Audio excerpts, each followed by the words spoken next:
then, saan naman tayo ngayon?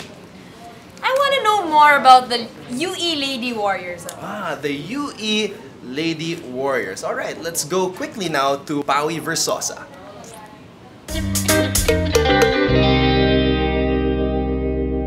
Alright, I'm Sonat Dan, and here with me now are the UE Lady Warriors. So, today mag-highlight tayo ng short Q&A. We'll start with Shaya, our team captain. So, Shaya, maraming nagagandahan sa'yo. Pwede mo ba mag-share sa amin ng ilang mga beauty secrets mo?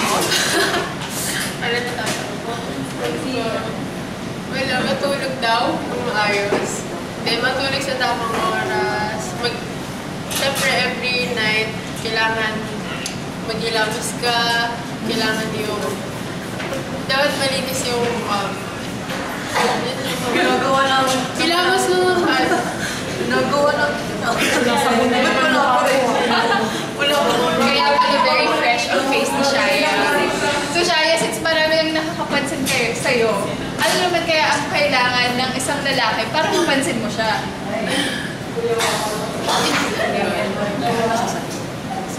Siyempre, maging gano'n ka muna. Ano ba? Ano ba? Siyempre, unang-una matangkad. And mapapansin mo naman sa guy kung mabait siya. And yung... Ayun. Tsaka may sense ka usap. Ayan. So sa mga guys dyan, yan lang kailangan nyo. Matangkad, mabait, and may sense ka. Kulot. Kulot? Okay, next naman, pupunta tayo sa ating libero. Kat Arado. So Kat, alam naman natin na galing ng Iligan City and doon ka nag-start maglaro ng volleyball. Kwentuhan mo naman kami, paano ka ba nagsimula doon at saan ka nag-learn ng volleyball back in your hometown? Una po, natuto ako maglaro sa yung barangay. Yung parang makakasama ko doon, mga parents na din. Yung parang, doon ako natuto. Tas, until, yung sa high school na, sa gym na, talaga kami nag-training every afternoon, pag may tournament kami. Alright, so since nandito ka sa Manila, sobrang layo mo from your hometown, ano kaya ang pinaka-namimiss mo sa Iligan City? Siyempre po, unang-una yung family. Lalo na po yung brother. Tapos, siyempre po, namimiss mo din yung high school friend mo, yung mga kabatch. Tapos yung mga training nyo, mga kulitan nyo ng mga teammates before mag-start yung training. Tapos yung mga tournament namin sa iba't ibang lugar ng high school. May special someone ka bang namimiss? Opo, meron. Sino? Yung kapatid ko po. Kapatid lang.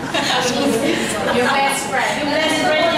Alright, so let's move on to our last but not the least player, our Lady Warrior, Rosel Baleton, who stands at 6'1". So, Sel, ano naman kaya iniisip mo pag gusto mo maging masaya? Kwentuhan mo kami. Well, actually, agad akong nagiging happy kapag, Pag iniisip si Judith Abi. Hindi Ay, joke lang. Lalo nga ako nalulungkot eh. Hindi gusto ko kumain. Food.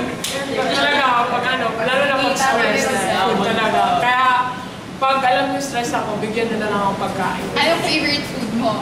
Ang dami lahat ng food. Nga mo na Hindi, pero hindi naman ako mapili sa food. Yan.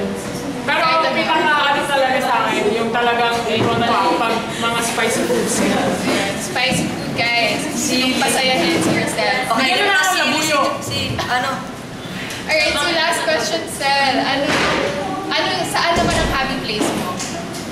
Describe mo yung happy place ni Rosel Baleton. Bukod sa CR.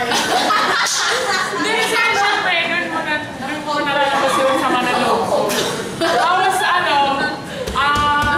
bukod doon, syempre pag nasa bed na ako, pag nasa sa dorm, kasi syempre, parang kumbaga sa labas, madami ako na-encounter, siguro mga problems, ganyan. Tapos pagka nandun ako sa bed ko, parang kumbaga naisip ko sa akin, ang self ko na. Tapos, madami akong mga iniisip, pero kaya madami akong pwede gawin. And, syempre, ang ending doon, matulog ako.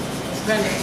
Ayan. So yan ang happy place ni Yusen. Piling ko lahat naman tayo, ganun yung happy place natin, diba? So, there you have it, our UE Lady Warriors. Don't forget to catch them here in UAAB Season 79. That's all for now. Back to you, Anton and Denton.